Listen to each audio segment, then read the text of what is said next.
Once upon a time. That's right. This is the audiobook review of Secondhand Curses, written by Drew Hayes and narrated by Scott Aiello, Marc Vietor. I probably over Spanishly pronounce your name, and Tavia Gilbert.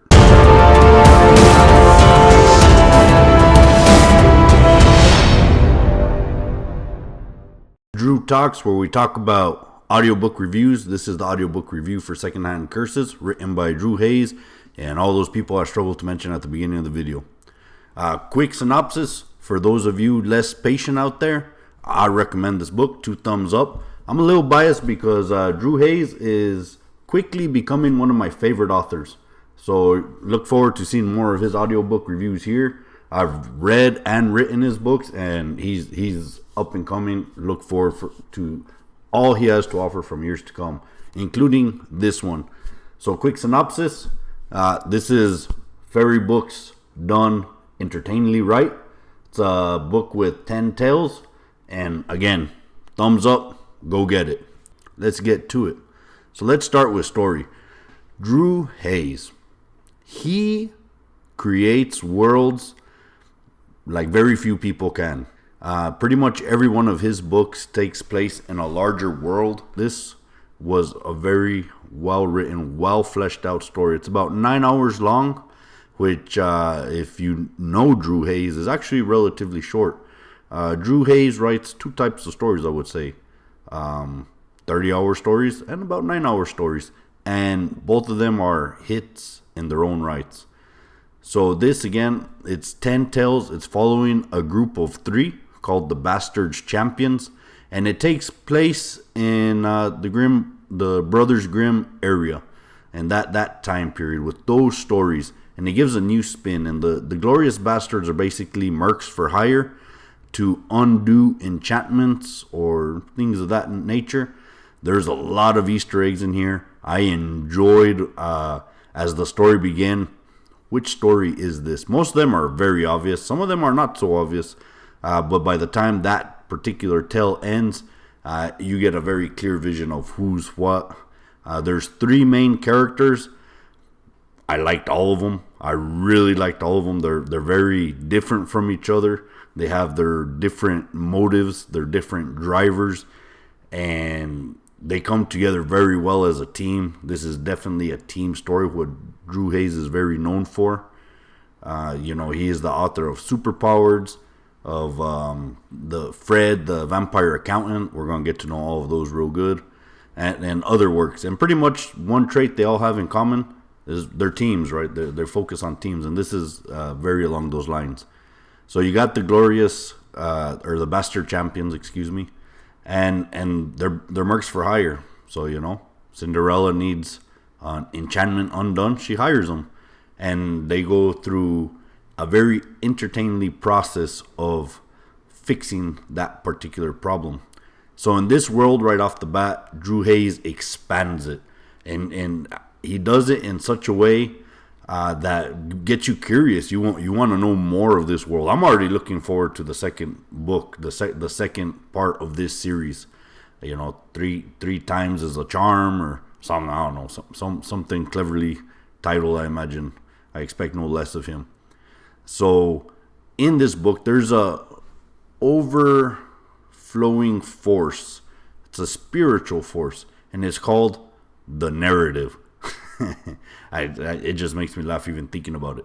So depending if you are a villain or a hero in this particular set of sequences, according to rules by the narrative will either help you achieve your goals or hinder you from achieving your goals. A very good example is if you're a thief and you're stealing from a noble person, the narrative will be against you. It can still be done. You can still achieve your goal, but the narrative will put roadblocks in your way. It's this mystical force. Same scenario. If you are a thief, but you are stealing from a very villainous person, the narrative will help you because the narrative is on your side. And that's an overflowing theme that is wonderfully done. Again, all the Easter eggs, there's a lot of, I'm not going to go into any spoilers here. I think this book just needs to be listened to so you can go through those spoilers. It is predictable in some, there's a couple characters that right off the bat, you know exactly who they are. Even the three main characters, you know that they belong to this mythos in a certain portion. For the most part, I placed all of them right off the bat. Still enjoyed the way they were developed, the way their inner workings, and the way they're related to other narratives was awesome. It was awesome to experience. But there was one character that I had this particular character pegged for someone else, and when her arc kind of unveiled itself, which was done in an amazingly dramatic and effective manner. It was done very effective. And when you find out who this individual is, I was like, whoa, I did not see that coming. I did not see that storyline being involved with this mythos. And it was done very, very well. So as you can tell, I really enjoyed the story of this book. It is not Drew Hayes' best work, and it's not the best work out there. It has some of its flaws. Again, a lot of it is predictable. From the opening sequence, I pegged down a couple things right off the bat, and they fell in place pretty much exactly like I imagined they would fall in place. But I still enjoyed the ride getting from A, which I already knew where we were, to B, where I knew where we were going.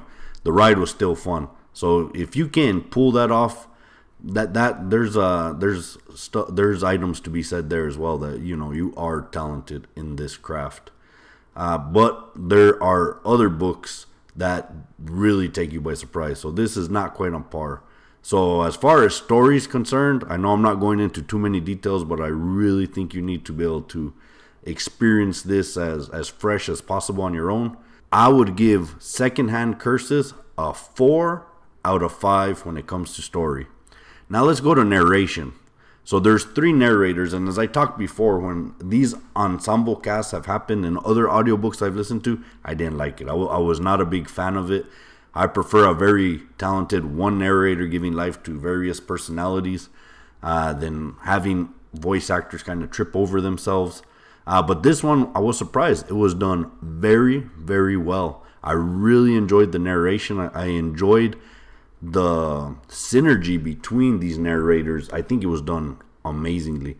And if you're going to have an ensemble cast, pay attention to this book. Audible or any audiobook publishers out there, listen to this book. This is the way ensemble should be done. You've been told. So no more excuses. We got a prime example here. They gave life to the characters, each individual character, each supporting character, each character you meet along the way is different, is distinct, is memorable. It is very, very, very well done. So narration for me is a 5 out of 5. That's right. I mean, it was done that good. So let's go to listenability. So I've listened to this book just once now. And I asked myself, can I see myself listening to this again? Well, I'm actually listening to this again. It is a very fun book. It is a very easy listen. So this is a listen you can do when you're doing some yard work, when you're doing your commute. There's a lot of Easter eggs. So actually, I wanted to listen to it again to see if I missed anything in the back. And I did. So, the second time around. So for me, listenability is a 4 out of 5. I don't think I'll listen to this book more than 2 or 3 times, but I definitely will listen to it again. And I look forward to listening again just because it is a very funny, entertaining book. So, you average those out and your overall would be 4 out of 5.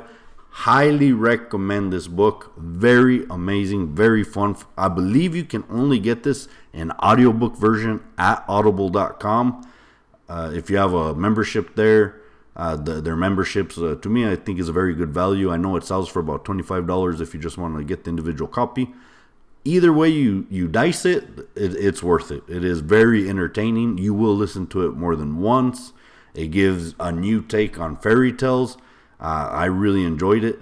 So I hope you enjoy it. And if you haven't read it, I hope I convinced you to go out and get this book. So have you listened to Secondhand Curses? Did I hit it on the head? Is this really worth your time and money? Or is it a pass? Comment down below. I'm interested to see what you see. So thank you for listening. This has been another episode of Drotalks. Hit that like if you like, subscribe if you liked it a little bit more, hit that bell to get notified, and we'll see you next time. Thanks.